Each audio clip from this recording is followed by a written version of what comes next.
free to just bring it up to the front here.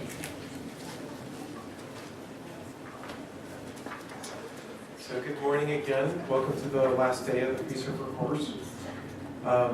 So today the schedule is going to be that I'll talk about multimodal integration, kind of giving it an intro, and then you'll do a little tutorial on it, and that will prepare you for Anastasia to tell you about diffusion processing, and do the diffusion processing tutorial, and then work with Tracula. And then in the later part of the afternoon, I'll give you a second part of the multimodal integration tutorial. So I'll go over that. And then there's some optional talks. There is the evaluation to be done at 3 o'clock, so that's important and interesting for us so that we know what you like about the course and what you don't like about the course, because we're always trying to improve it. And so some optional talks, feature directions, and then questions and answers at 5:15.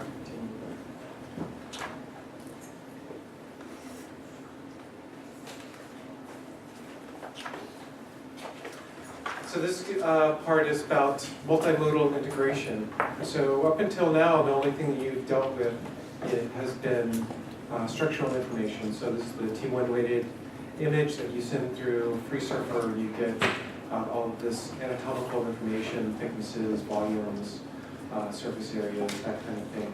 Regions of interest, surfaces, being able to do group analysis on the surface with your thickness data. But of course, there's more to brain imaging than just structural MRI and surfaces. There's a whole brave new world of all kinds of things out there. MRI, DTI, ASL, PET, CT, basically EEG, MEG, anything that you can put onto the surface, anything that is a measurement of the surface, is something that could potentially be analyzed in FreeSurfer. And so once you can integrate these two things together, then you can have something that's very powerful, because you can immediately use the surface-based interception registration, which should be better than the volume-based registration. You can use surface-based smoothing, and then you'll have access to all of the different regions of interest that are present inside FreeSurfer that will allow you to do a more complete multimodal analysis of your brain imaging data. So this talk is divided into 2 parts. The first part, I'll talk about transformations to get your data from the multimodal space into FreeSurfer space and vice versa. And then I'll talk a little bit about DTI integrations, that's diffusion tensor imaging. And then that will be the end of the first part. And then the second part, I'll talk about integrating with fMRI. So in previous versions of it, so FreeSurfer has an fMRI package that you can do full fMRI analysis, task-based, resting state, all inside of FreeSurfer, all using surface-based analysis. So in previous classes, what we've done have been to teach people both the DTI analysis and the fMRI analysis, as well as everything we've been through, all in 3 days. And it was a little bit tight, to say the least. So this year, we're trying something different, and we're only doing DTI for this session, and then in the spring, we'll offer a class where we'll only do fMRI. So that way things will be a little bit more relaxed, but the disadvantage is that you don't get the fMRI on this time around. Okay, so when you actually go to acquire your image, your data, your multimodal data, so you put somebody into the scanner and you'll acquire, say, 2 images on it, say an fMRI and an anatomical image. And that's meant to show in this little cartoon here. The box with the red grid in it is supposed to represent the anatomical image, the field of view of the anatomical image. So this would be like a whole brain image, and probably get part of the neck and maybe even the shoulders. And the fMRI or the DTI would be this little blue box thing here. And that probably are only going to get the brain coverage. And the anatomical is going to be, say, 1 by 1 by 1.1 millimeter, 256 by 128 columns, rows, and slices. And the fMRI or the DTI or even PET is probably going to be lower resolution than that, something like 3 by 3 by 5 millimeters in axial. So one will be sagittal and one will be axial. And the result is that these two things are not going to be in alignment. It's hard to even say what alignment is. That is, the first voxel of volume 1 is not going to correspond to the first voxel of volume 2. They're going to have totally different voxels, totally different volume sizes. But in order to map or to use the FreeSurfer anatomical analysis, we have to be able to map the functional or the DTI or the PET into the anatomical space and say, this voxel in this space corresponds to that voxel in that space. And that way I know that all of these voxels belong to the campus, and so all of these voxels belong to the campus. So we have to come up with some sort of transform. So the first thing that's going to happen to your anatomical data in FreeSurfer, remember, is that it's going to be conformed. So it's going to be taken from whatever your native anatomical space is and put it into this 1 by 1 by 1, 256 cubed coronal conformed anatomical space. And that's the space that all of the FreeSurfer results are going to be in. So all the surface results, all the RRI results, parcellations and segmentations are all going to be in this conformed anatomical space. So it's necessary to be able to transform the fMRI data into this conformed anatomical space. And so then the question is, how do you go about doing that kind of thing? So the first thing to know about is most of the time the different modalities that you're going to be working with are going to have multiple time points. So with fMRI, for example, you'll put somebody into the scanner and you'll start showing them pictures of happy faces and sad faces. And during that time, you'll be collecting a movie of the brain that looks like something like on the left or on the right. And so this could last for 3 minutes, 5 minutes, 10 minutes, 20 minutes, something like that. And of course, during that time, the subject is going to be moving around a bit. And so before you do your fMRI analysis or DTI analysis or PET analysis, the first thing that you're going to do is to motion correct the data. And the way that that's going to work is that you'll select one of your time points as a template, sometimes it's called a target, sometimes it's a reference, and you're going to align all of your other subjects, all of your other time points to that one time point. And the way that that works is that you have your target time point and say another time point. So this one, the target might be the middle time point, and then all the other time points would be an input at some point. And so you would put them on top of each other, and you move them back and forth and up and down, and you rotate them a little bit, and you try to get them to align based upon their intensity values. And so after that is done, and there are lots of tools to do that. Epicel has tools, AFNI, SPM, they all have tools to do this motion correction. And then after you're done, hopefully the motion is much reduced. And that's a necessary step for doing your whatever modality you're working with. It's always going to assume that you're going to be, that everything is going to be motion corrected, because then it's going to do some sort of correlation in time with something else. And it's going to assume that every voxel represents a single point in the brain. So motion correction, of course, is not perfect, but it is what it is. So, but the basic idea is that all the frames are then, all the different time points are then in alignment with whatever it was you chose as the reference or the target image. And when you do your multimodal analysis, everything, the map that you generate, so in this case it's an fMRI map of significances, in this case a sensory motor paradigm, so you're getting activation back in visual cortex and motor cortex and auditory cortex. The map itself is in alignment with the template. And so this is the critical aspect of the multimodal integration, because what it means is that all you have to do is align the anatomical with the template, and you align everything that you generate from your multimodal analysis with the anatomical.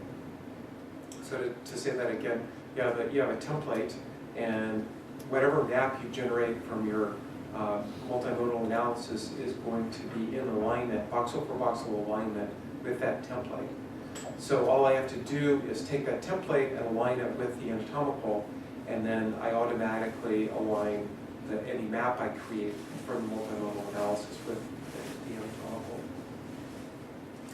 And so that process is called registration.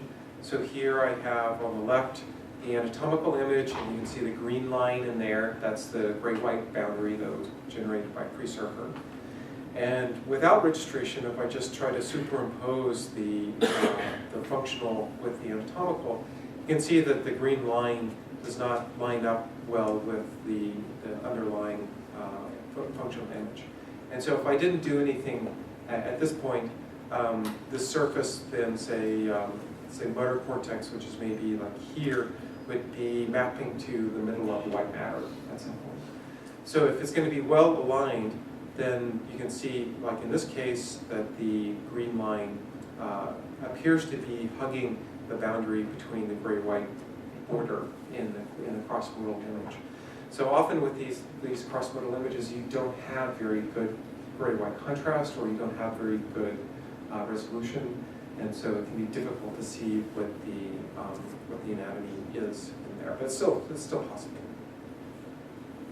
So the registration is yeah. Go ahead. Does this happen automatically? The registration with the anatomical and the functional image, let's say, or is it manual? So the question is the registration between the anatomical and the functional manual or automatic? And so we have a routine that does it automatically, and then we also have tools to check it manually or visually. So again, you have FreeSurfer's subject-specific volumes and surfaces, thicknesses, and ROIs, and you have a template volume for your fMRI, your DTI, your ACell, or your cut, and you just need to supply a registration to bring them into alignment. This registration, the output of that is a matrix, a 4x4 matrix, which allows for as many as 12 degrees of freedom, but usually we're only using 6, the 3 translation and 3 rotation. And this is just a simple text file, and the context of it is not really all that interesting. You have your 4x4 matrix down here, and then there are some other numbers. The most important thing in here is this first line, which is the FreeSurfer subject name. So this is the name that you gave to the subject when you ran recon all. Because what's going to happen is that you're going to have your FreeSurfer information, and that's going to be stored under the name that you ran recon all with. And you're going to have your multimodal volume here, and that's not going to have any name associated with it. And then inside of the registration, in this registration file, is going to be this name that is associated with this data. So the problem here is that you risk being able to mix up which anatomical is going with which functional. So if you can't get that name right, and that name is the thing that's stored inside of this registration file, then you're going to everything else is going to be bogus. If you take one person's functional and you map it onto another person's anatomical, then that information is no longer going to be useful. So we have an automatic registration procedure, which is called BB register. BB stands for boundary based, and this is something that actually uses the surfaces and adjusts the registration to maximize the intensity across the surface in the anatomical. And so this is basically what you're doing with your eye when you're looking at the functional and you see a gray-white boundary that you can't see all that well, and you would look at where the surface goes and try to make sure that the surface hugs that gray-white boundary. So this is what the register should do. You give it a --s and give it the subject name. So this is what you name the anatomical. And then you give it --move, MOV, and give it the template. And so this is what is going to link the anatomical to this functional template. So once you give it --s BERT, or whatever the name of the subject is, then it knows to look inside of the environment variable, the subject stir, and find BERT there. And from that, it can find all of the information that has been created with FreeSurfer. So it becomes necessary to do your entire FreeSurfer analysis and finish that before you start your multimodal analysis. The next flag is --bold. In this case, most of what I do is fMRI, so this tells it that the multimodal template is a bold contrast, which means that gray matter is brighter than white matter. So there are basically two options here. One is bold or T2 contrast, and the other is a T1 contrast. So because it works, it needs to have knowledge of whether gray matter is brighter than white matter or whether gray matter is darker than white matter. So if gray matter is brighter than white matter, then it's a bold contrast or T2 contrast. If it's darker than white matter, then it's a T1 contrast. This init-FSL tells it to initialize with the FSL flirt program, and --ridge tells it the output, which is the register.data, which is the text file that I just showed you on the previous page. We also have a manual registration, which is called TK Register 2, and it can also be done inside of FSL View now. We're still kind of transitioning over our documentation to use FSL View, to use Preview.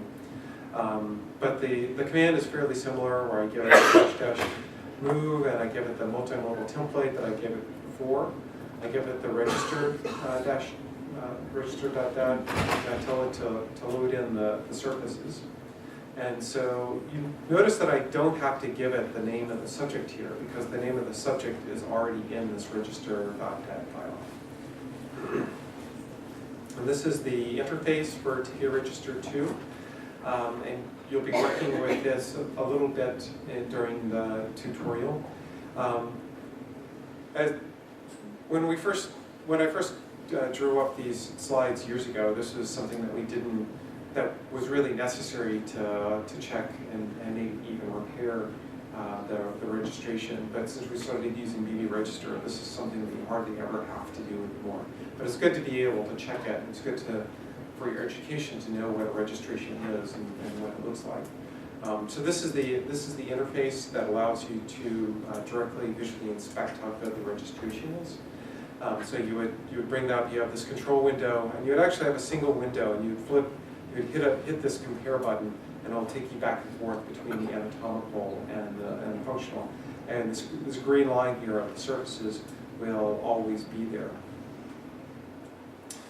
Some tips for registering if you have to get in there and make some manual adjustments. So one is that it's possible to apply stretching to the registration, but usually that's not a good idea, because usually if you're within the same subject, there shouldn't be an issue of stretching one volume to make it match the other volume. You can get use the CSF to get a sense for where the folds are. So here you can see that there are bright and dark patches there, and so the surface should be following that.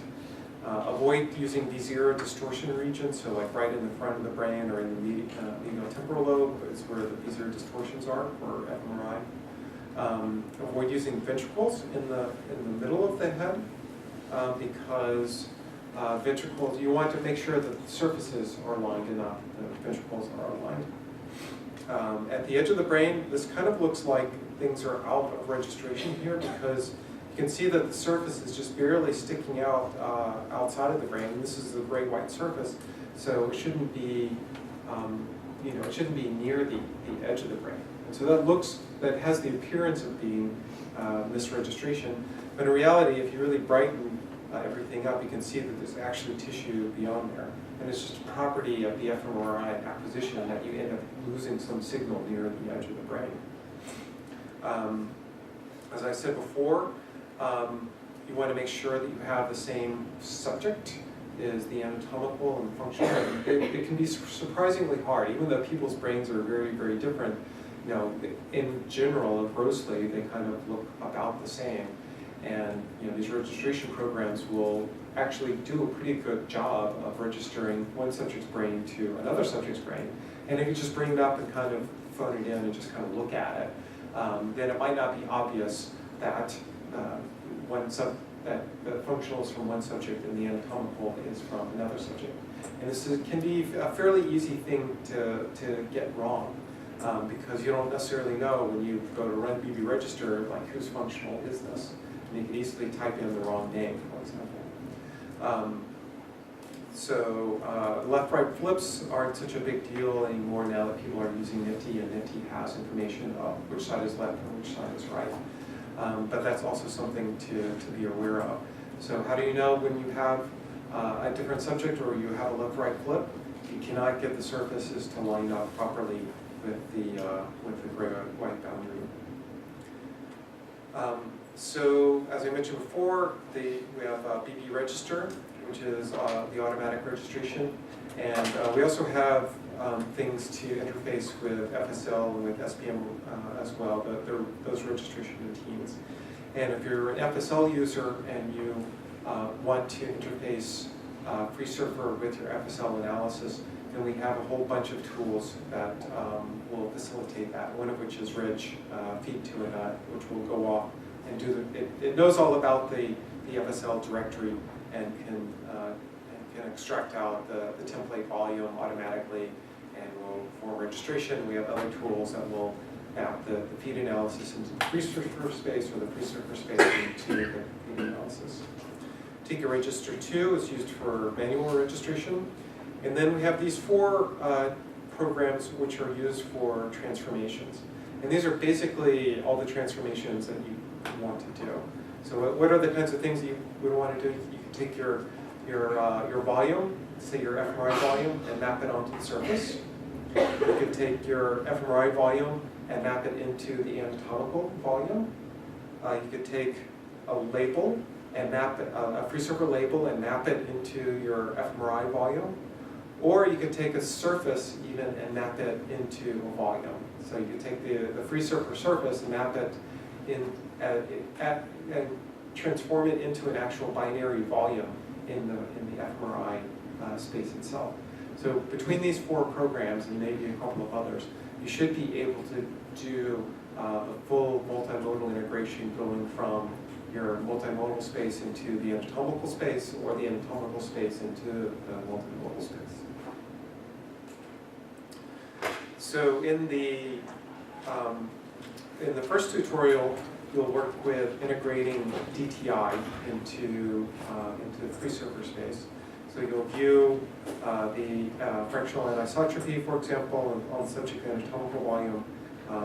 You'll do a little ROI study where you look at the average FA value inside of each white matter parcellation. So this is the WM part I mentioned yesterday. And so you can see that not only is all the brain matter parcellated, but the white matter is also parcellated as well. And so the DTI is and I'm not going to go through the full DTI analysis right now, because Anastasia will do that in about half an hour. The basic idea is still the same as with fMRI, where you're going to collect, say, 60 different volumes of data for your DTI analysis, and that's going to last about 5 minutes. The subject will probably move during that time, so you have to apply motion correction to it. You'll select from that a template volume, which is usually the low B or the B equals 0 volume. You'll apply BB register to that, and look at it with TICA Register 2. And then at that point, you would fit the tensor model, which is needed to compute the fractional anisotropy and the apparent diffusion coefficient and the eigenvectors. And these are all things that Anastasia will tell you about. But all of these maps are in alignment with the motion correction template. So in the tutorial, so this is going to be part 1 of the tutorial. When you look at the wiki page, there'll be an A, B, C, and D, and you'll be doing A and B right now, and then C and D later on. So this is just an image of the fractional anisotropy, and just to give you a little bit of understanding before Anastasia gives you everything in half an hour. If the FA is equal to 0, it means that white matter has very low integrity. So you can see in this image, if it's bright yellow, then the FA is 1. If it's close to 0 or clear, then the FA is close to 0. You can see in gray matter and in CSF, it's very close to 0, meaning that it has low white matter integrity, which is what you would expect since it's not white matter. But look at the corpus callosum here, it's bright yellow, meaning that it has lots of white matter integrity there. So you'll perform the automatic registration, you'll look at the visual registration, the registration visually, and then you'll map, you'll use MRI ball to map from the DTI space into the anatomical space, and then you'll do this little ROI study. And I can just give you another little demo here.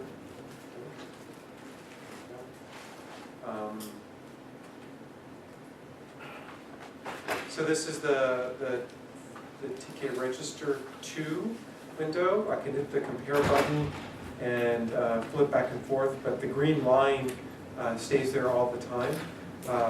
But I can turn that off too. And so in this way I can see whether the green line actually matches the gray-white boundary or not. And whether you do this with TK Register 2 or you do it with FreeView, it's basically the same idea. So I can go horizontally and I can go sagittally.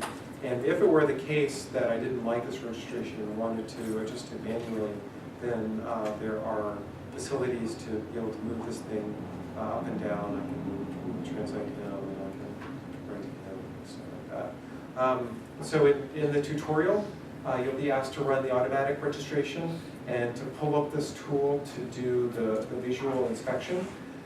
Actually, you'll be shown one that looks something like this, where it's out of registration and asked to spend like 1 or 2 minutes trying to get it back into registration.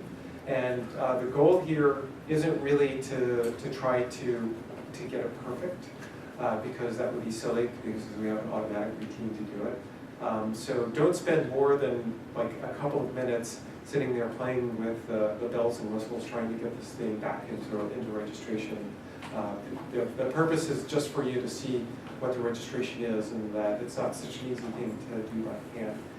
After you're done with that, then you'll just run BB register and bring it up and it will be in perfect registration. Okay, so you have 30 minutes, and then Anastasia will talk about DTI analysis.